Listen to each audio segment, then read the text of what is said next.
வணக்கம் friends, welcome to Dakshata சமையல். இன்றைக்கி வீடியோவில் நம்ம என்ன ரெசிபி பார்க்க போகிறோம்? நாங்கள் மேகி கட்லட். வாங்க அது எப்படி செய்கிறதுன்னு வீடியோக்குள்ளே போய் பார்க்கலாம். மேகி கட்லட் செய்கிறதுக்கு அடுப்பில் ஒரு கடாய் வச்சுக்கலாங்க. அதில் ஒரு மேகி எடுத்து நல்லா பொடிச்சு ஃப்ரை பண்ணிக்கலாங்க, கோல்டன் ப்ரௌன் ஆகிற வரைக்கும். அடுப்பு இப்போ சிம்மில் தாங்க இருக்குது. பாருங்கள், நம்ம பொடிச்சு போட்ட மேகி நல்லா கோல்டன் ப்ரௌன் ஆகிற வரைக்கும் நம்ம வறுத்துட்டோங்க.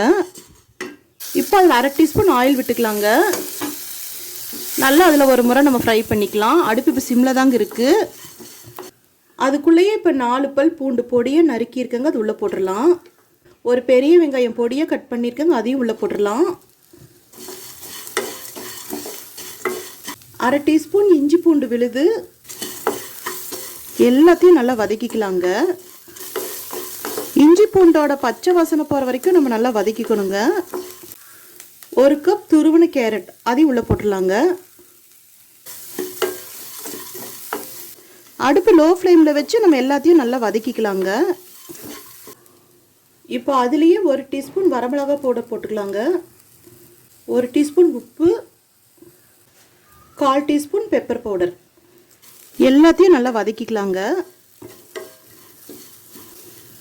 நம்ம காரத்துக்கு பச்சை மிளகாய் எதுவும் சேர்த்தலைங்க. குழந்தைங்க சாப்பிட்றது ஸ்நாக்ஸு வாய்க்கு வந்துடும். அதனால் காரத்துக்கு நம்ம வரமிளகா பவுடர் மட்டும்தான் கலந்துருக்கோம்.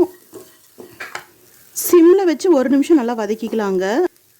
இப்போ ஒரு உருளைக்கிழங்கு வேக வச்சு தோல் உரித்து வச்சுருக்கேங்க. இப்போ இதை மசிச்சு உள்ளே போட்டுக்கலாம். நல்லா வதக்கிக்கலாங்க, ஈரம் வற்றி போகிற அளவுக்கு.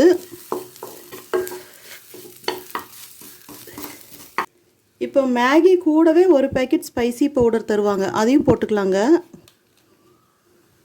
எல்லாத்தையும் நல்லா வதக்கிக்கலாங்க, ஈரம் வற்றி போகிற அளவுக்கு. கொஞ்சம் ஈரப்பதம் இருந்ததுன்னா கூட இந்த மேகி கட்லட் உருண்டை பிடிக்க வராதுங்க, எண்ணெயில் போடும்போது பிரிஞ்சிரும்.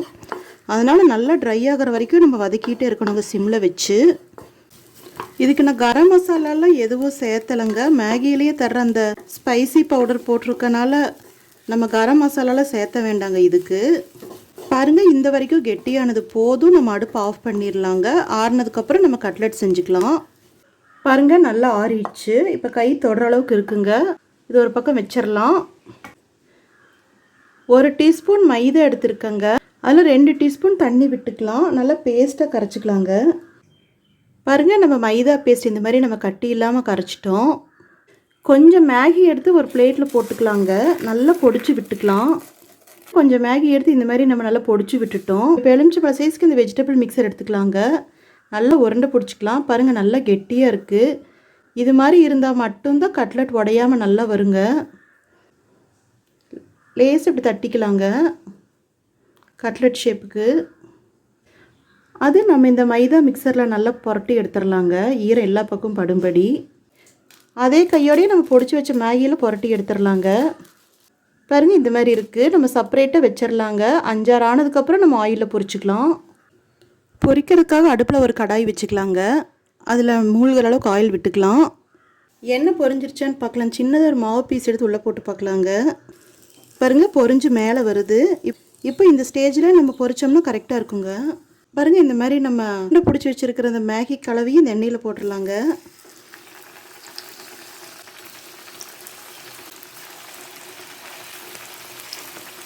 மேகி கட்லெட்ங்கிறதுனால நம்ம மேலே மேகியில் புரட்டி இருக்கோங்க. மற்ற கட்லெட்கெல்லாம் நம்ம ரஸ்க் பவுடரில் தான் புரட்டி எடுப்போம். இது மேகிங்கிறதுனால சீக்கிரம் பொரிஞ்சிருங்க, பக்கத்துலேயே இருக்கணும். சீக்கிரத்துலேயே நம்ம திருப்பி விட்டுறணுங்க.